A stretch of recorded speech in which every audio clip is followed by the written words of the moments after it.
There he is. I'm looking like this. Okay. The day is happening. My bad, folks. My bad. What is the other thing I'm trying to do?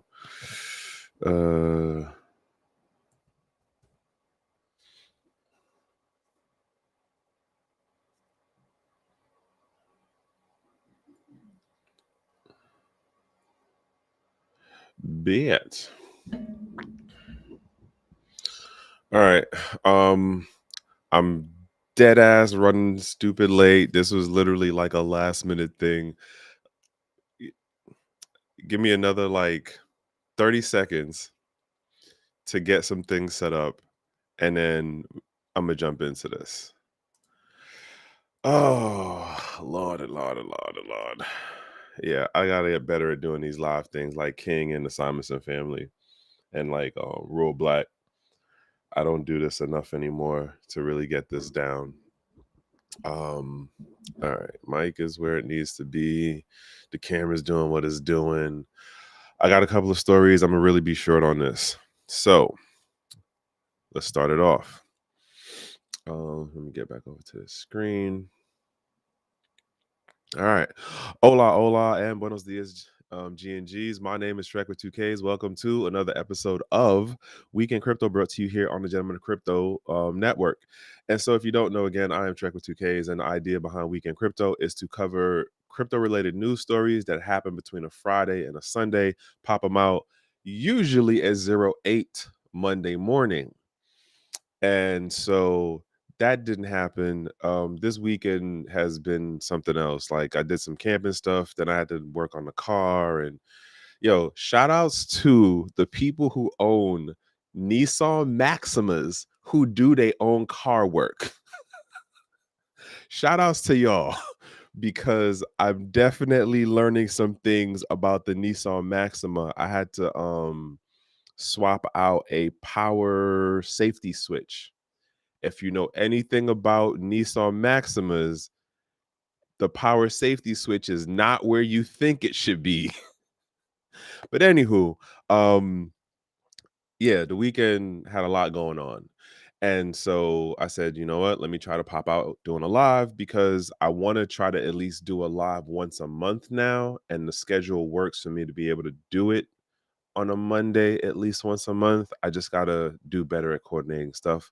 So I apologize for last week. Other things happened too. Life out here, lifing, y'all. Bottom line of it. But other house cleaning thing is this segment is brought to you by CJ Smart. Ooh, Jesus. CJ is a smart guy. And so if you don't know, CJ is a CPA, and he focuses on crypto for individuals as well as people who have businesses that do crypto related things. And so if you are in the American jurisdiction, you might want to cross your T's and dot your I's, because the IRS definitely got more money to be able to go and scope out and find who is doing what and where, as well as they have more legal powers, right? So just saying, not telling you have to use them, but the link will be in the description. And if you're trying to do your due diligence and compare your notes and stuff to who you actually choose, I would say this would probably be a good resource to have comparison to. Because if they're not saying certain things, or they just bought the package last week that works to do the automation part of how you look at the wallet addresses, I don't know if that's the best person you might want to run with. In all full disclosure, CJ is also my CPA. You know what I'm gonna do? I'm gonna definitely try to do it hopefully before the 15th. Because next month is April. I'm gonna try to get CJ on. And for those who don't know, because he's also been in the King and Zay side of the show like once or twice. So for folks who aren't familiar, just hey, here's the name to the face. But anywho, it was like 3 or so things that caught my attention. I did kind of do a last minute scramble on picking up stuff, so I didn't go all the way back to Friday. But I do think that there were some interesting things that happened over the weekend. All right. And sorry, I'm trying to like, I don't know how King be doing it, like the typing and trying to hit the camera at the same time. Hold on. GnGs. Sweet. Here we go. Bam. All right. So set that in the room. What's going on? Crypto City. What's going on? Will 45. Alapio Rodriguez. Hey, again, y'all. Sorry about the last week thing. So let's just jump into this first story because I also can't run over on time because then I mess up the stack bros and I don't want to do that to them. All right. So federal judge sanctions U.S. Sikh for gross abuse of power in crypto fraud case. So, pardon, I had talked about this case when it first came up about how the judge was like, "Hey, what are you guys doing?" And he's talking to the Sikh lawyers on how you told me one thing as far as why I should grant you the power to freeze this company's account. And then the name of the company was called Debtbox. They're based out of California.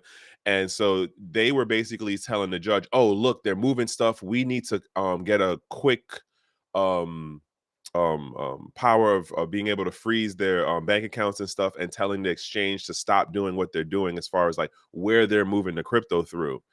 The judge grants it only to then find out it's like, well, no, that's not what was happening. They basically lied. Here's how the case has gone so far. You had those lawyers who were doing what they were doing, representing the SEC. The judge calls them out on it. They go, oh, my bad. And then what they do is they change the whole team to a whole bunch of new people. The other people get moved off into another whatever, right? And so then what was it? What is the name of the thing? The SEC has their own like enforcement chief. The enforcement chief is like, after the judge puts this and apparently it was an 80-page legal document basically like going over like how they were abusing their authority and manipulating the system. The SEC's enforcement chief is like, oh my goodness, my bad, we need to train the lawyers better, we'll do better going forward. I'm still making the same argument of, how do you expect people who are career driven, who are like, oh, I'm going to bust my chops on the crypto wave because that's the new thing to bust your chops on to move up in the career ladder, right? And you have the guy who sits in front of Congress as the head of the SEC who doesn't answer questions truthfully, who double talks and does things that seemingly look like he's manipulating the markets by what he says publicly, along with another guy named Jamie Dimon. And you got that funkiness going on from the leadership. What do you think the other people who work under that leadership are going to do?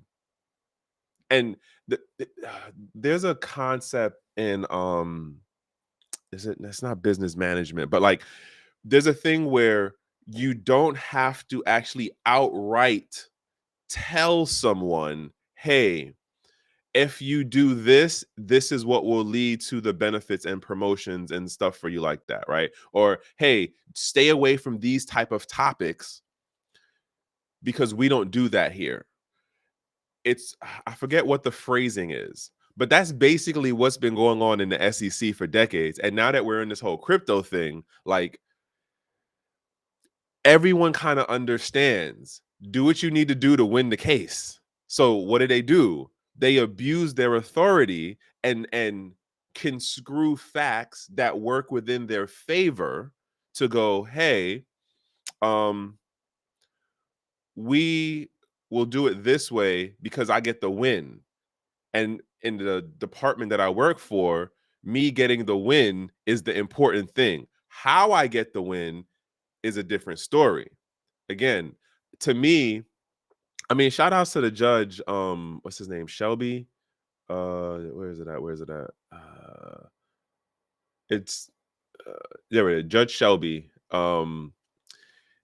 80 pages legal document breaking it down. Robert Shelby of Salt Lake City Federal District Court.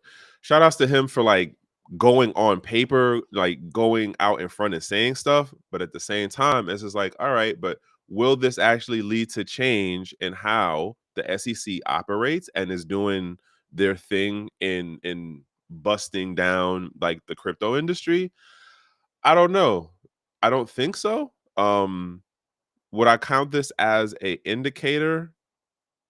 I don't think so, because I don't see anything else in any of the other like crypto related cases going on right now where there's someone who's actually trying to do the fair shake. Like, look at what's going on in the FTX case. It is dragged out for more than a year now, and we're still questioning whether he might actually go to jail, even though there were a hell of a ton of rules already in place that he violated. Take the crypto stuff out of it. He already violated regular financial rules. So what other question is there? If he already violated the regular financial rules. But here we are. Anywho, I don't want to beat that horse down. It is what it is. Unless some other case comes up that like really has a more like, I don't know if to say boisterous public effect, but I don't see this being the thing to get the SEC to change their behavior. They've been operating like this for decades. All right, so next story. Oh, by the way, that was on who was that on? That was on Crypto Globe, if anybody's interested. So this next one is out of Cryptopolitan, and it is the United Kingdom courts convicts residents of money laundering. And it's this lady. It's a Asian lady named Wen. Yo, she had 4.3 billion worth of BTC. In my mind, off face value, she was the cog in the wheel. The way this story goes about, quote, covering it, it makes it seem like she was a solo operator. And they also don't actually break down how was she converting fiat into crypto? Because it's like, oh, she had all of this Bitcoin and then she was trying to off ramp, and she was doing it through quote traditional money laundering methods, as far as like buy property, buy physical assets, jewelry, things like watches and stuff. Now, the other irony about how this person writes the article is they say a line of um Wen's involvement in a money laundering arrangement has brought attention to the complexities and challenges associated with financial crimes in the digital age. The digital age didn't just start yesterday. Because when you read into the rest of the article, what you then find is they basically was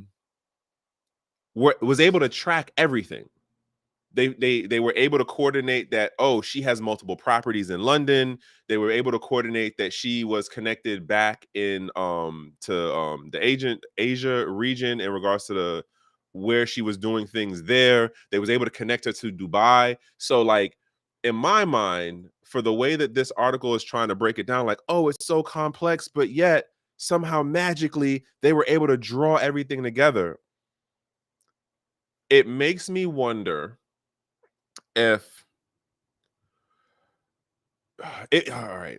A couple months ago, I covered a story in New York.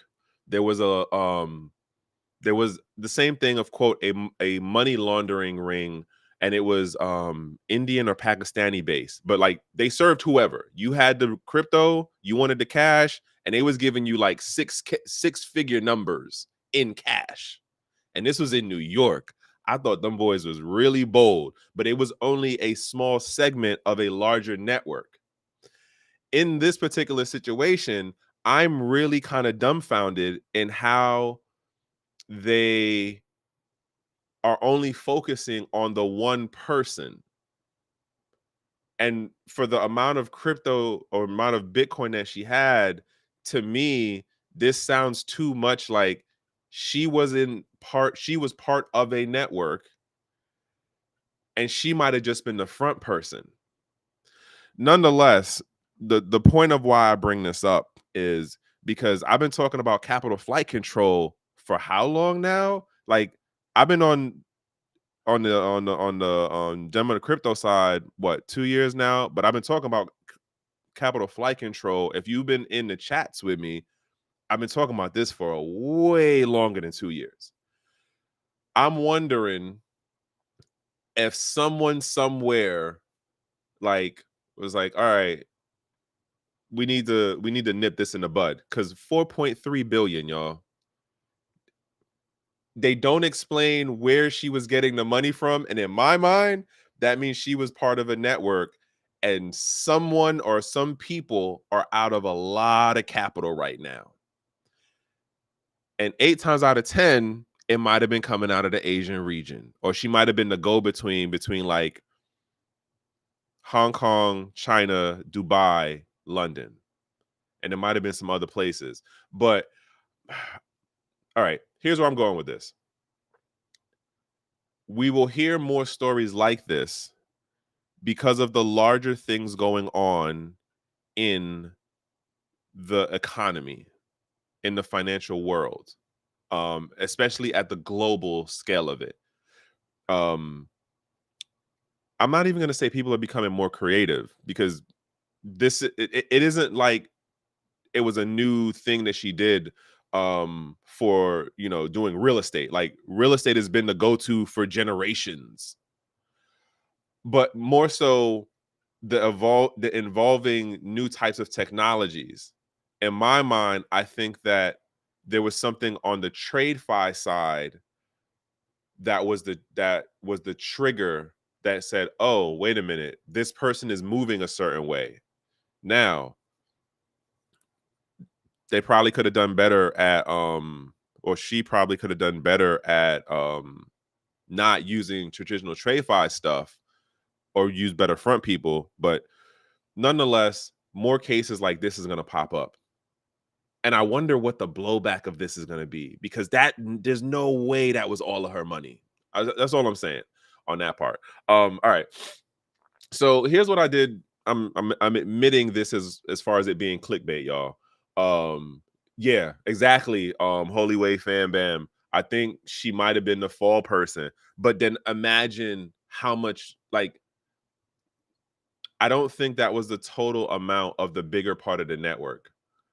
Covering them, what? Knee? Yeah. I'm getting to it. I'm sorry. That's actually, no, that's the last story. But here it goes.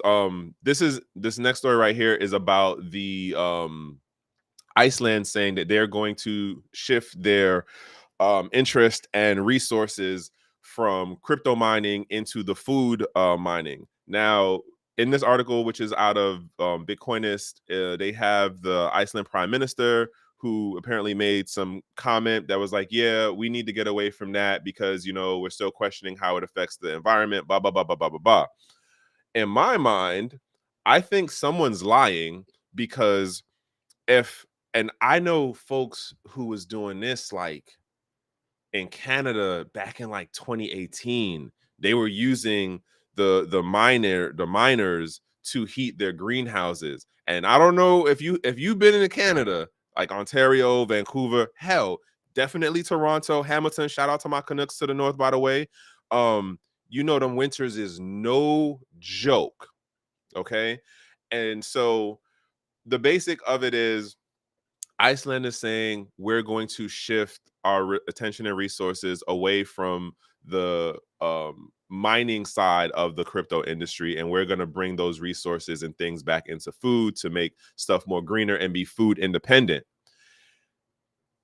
In my mind, whoever the tech person is that she's talking to either doesn't understand how you can use mining rigs to help foster the growth of food while doing the whole thing of the financial aspects to crypto mining, or there is something else going on bigger than just this is about food independence. Because there's a whole green movement thing going on within the EU as well as here within the States, where we're on this thing where they're literally writing into the policy like, if you want to get loans and you want to have these types of investments and you want to have these types of bilateral trade things at the country level, the nation state level, well, it has to have X amount of green technologies or green policies or um, um, what's the other word I'm looking for? I can't remember. I can't think of the other word, but it has to be out of that. If it doesn't have that component in it and it has to be a certain percentage, then guess what? You're not going to get this money. You're not going to get the foreign investment. You're not going to get the local investment as far as how the government and the financial sector is going to look to fund ideas and things. And so in my mind, scratching myself, scratching my brain, this is one of those um Holloway fan bab, like we in the same ballpark. We in the same ballpark. Um, yeah, I'm gonna get to the thing, Crypto City. Um, so you have it that yes, you can use miners to be able to heat because of the excess heat generated from them. And it's Iceland, y'all. It's Iceland. Like, and then think about this. You have hydroponics, you have indoor grow farms, you have the whole vertical build grow farm things, right? You're in Iceland. You can't, like, above ground, below ground. Why would you not look to use miners to heat large scale vertical farming areas? So again, in my mind, there's another conversation happening and they're making it sound like it's about being green, but there's something else going on bigger in Iceland than just, oh, well, we don't want to do crypto mining anymore because it's not friendly to the earth. That's my take. That scratched my brain. I'm gonna jump into this last one. This is about the new restrictions on anonymous crypto and cash transactions approved by EU officials. And so basically, it's like, hey, if you do over this amount, if you do it from a wallet that doesn't have a limit on it, again, this all boils back to capital flight controls, y'all. This is capital flight control. In that what's gonna happen or what's happening is you already have the exchanges that are in the snitch network. I'm just call it that. It's the snitch network.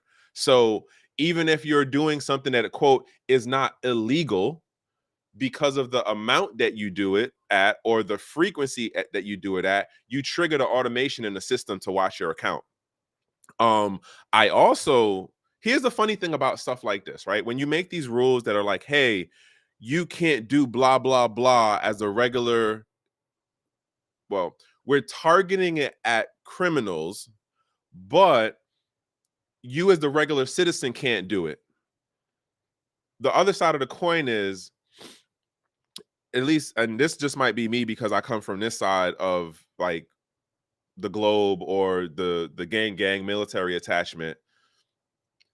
That doesn't mean that you won't have anonymous wallets in operation. That doesn't mean you won't have black wallets or black accounts.